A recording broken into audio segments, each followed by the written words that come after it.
Hello everybody, I hope you're having a wonderful day. Today I'm going to be talking about that step up spawn that I said was coming soon, but came too soon. I like how I was kind of right about it, but I don't like how I was too right about it. It's kind of annoying because now I can't spawn it. I can't attain no gems to really spawn it, because I know for a fact even if I do obtain like let's say 30 gems, I'm going to be using them on quest. I'm not even gonna lie, I'm gonna be refilling AP. I'm gonna be getting cards if they have like lots of the rewards in them, bro. I'm gonna be using them up, so I can't even really do the step up spawn even if I wanted to. It's not even fair. Anyways, they also have cosmetics, so there's a lot of things holding me back before I can do the step up spawn. It sucks, but it's how it is. And I mean, I don't mind. We already have good monsters for guild battles, so it's all good, really. Anyways, let's get to the spawn real quick, because this is going to be a shorter video, thankfully for you guys and me, because A-Team's been having no chill with these monster spawns. Not monster spawns, but gem spawns in general.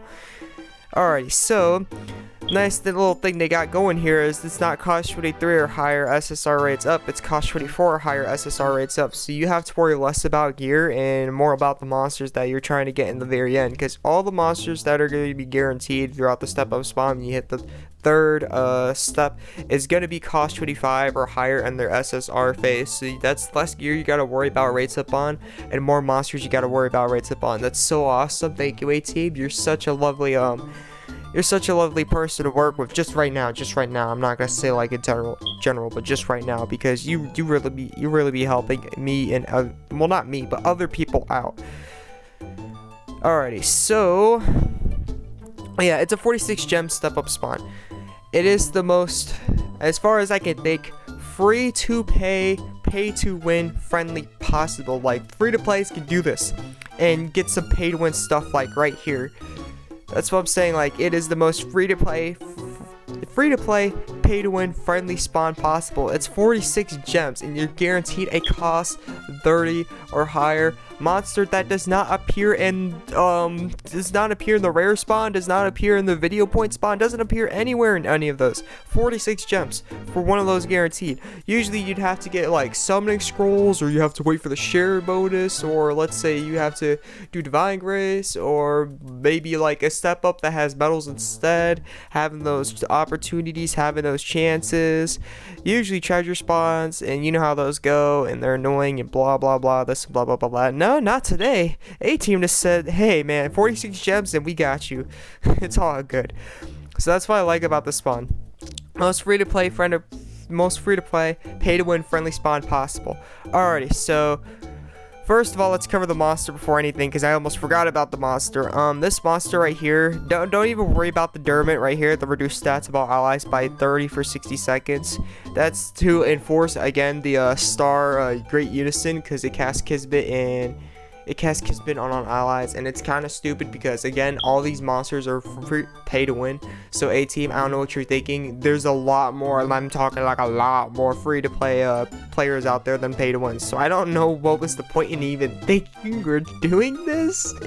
But anyways, for this monster, and I'm gonna say this monster alone, it's not even worrisome. You don't even have to worry about the reduced stats of allies by 30 for 60 seconds, because by the time, if you already use 5 Unisons, by the time that already happens, that Dermot will be gone, because it casts a 60-second continuous buff that applies the following effect of stacks for every 10 seconds to all allies, and it boosts stats by 30%. 10 seconds each and every 10 seconds for 60 seconds. The buff is 80% for all these stats. So by the time, not even by the time it hits 40 seconds, you already have complete buffs. Even though they have the buff limit for magic attack and attack right here, you're already buffed out all the way. So it's not even worse than that. Dermot doesn't even bother. It shouldn't bother you or bother me. Even if you don't have a star Unison or great spirit going on, it's not even worrisome. The best part is, on top of that, he doesn't just help increase the buff limit for DPS and helps with DPS thanks to his stat buffs. He also heals allies a little bit, and he's got this remove stuff. Now this remove stuff's pretty good, but Odin does it better. Like I've seen Odin at least remove Ward of Resurrection. He removes a lot more stuff. His the details for this one for Odin is a lot bigger. That is guaranteed. So this monster is very good. I'm not gonna say he's OP or he's the new tier or a must get some type of monster, like some type of advertisement on a video game, let's say like Overwatch or Destiny.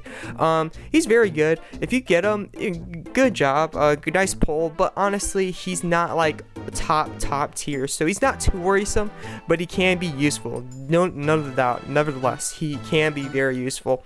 Now compared to Odin, I think Odin would be better because Odin actually has like a he actually targets a specific list of things. Like he's actually good for stuff. This monster is just a broad and general good monster. Odin's not really a broad and general good monster. Odin actually targets.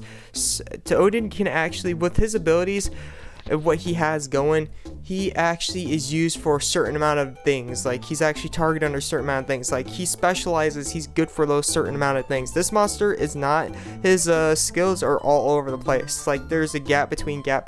Like they're not stuff that you could actually, like, they're not good to work with. Like they're good in general if you threw them all together, but they don't work well with each other. Like kind of like chocolate and milk, they don't work well with each other. Anyways, let's get to the rates of these monsters that you will be getting guaranteed. As I said in my previous video, if you haven't watched, the commanders, the elemental commanders right here will have some of the highest rates in the cost 30s right here. You can absolutely by far not even touch these cost 30s, even though they have the highest rates. You can, I've done the spawn, my first time ever doing a spawn, I actually got a light commander. One of my friends, Yumi, she done the spawn multiple times and she's only gotten commander. She's never gotten Himiko or Elizabeth. But after my first time doing this, I've only gotten 2 Elizabeths. So there are still higher rates. I think there's slightly, I'm talking like super slightly higher rates on Himiko and Elizabeth than the actual commanders themselves. So these are where the rates will shine the most. But nevertheless, you still, even if that's the case, you could still get some of these cost 34s and cost 33s right here. These are not dead. They're still obtainable. I've talked to Cool, one of the people who watch my videos before, in a previous step up spawn like this, say one cost 34, he's gotten Napoleon and I think like Romeo on his first try. I have a guild member, Kazu. She's done this on her, I think 5 times or 6 or something like that. She's over 400k. By the time she was doing this, I think she was 388k or something like that. So by far, she's already been playing this game for a while. She's like level 1. She was like level 150 something, I think, or something like that when she was doing this. She got Napoleon. She got Patty, Rosemary. She got all types of stuff. Like, so these monsters aren't dead. Like you still have a higher chance of getting these monsters in this 46 step up gem spawn that you do in per se a treasure spawn or a divine grace spawn. For the most part, when it comes to spawns and trying to get featured monsters and stuff, the step up spawn will be one of the best. Like you ain't gotta worry about spawning multiple times, hopefully getting a super small rates of chance of the gem spawn and a super small chance of getting the summoning scroll through a jackpot. And if you don't, you're gonna have to keep spending super like crazy amounts of gems to even get the monster itself as the summoning scroll from 10,000 medals and all that stuff. You ain't gotta worry about that. It's 46 gems. All you gotta do is spawn right there and you're done. That's it. And they do have, they still have lower rates on the featured monsters like the 33 and the 34s, but they still have like higher rates than you would find in like treasure spawns or divine graces and all that stuff. So if you can, I would recommend, and if you want some of these monsters, I'm not gonna say if you want like a certain few. If you want a certain few, I wouldn't recommend doing this. But if you want let's say at least like 30 to 60% of the monsters, like you could want more than 30. If you want more than 30% of these monsters, you want at least 4 to 5 of these monsters, then this spawn is definitely something you want to try out for, because this spawn will be one of the best ways to attain these types of monsters right here. With that being said, I hope this helped. This is the Azurewrath, and I'll see you in the next video. I'm out. Peace.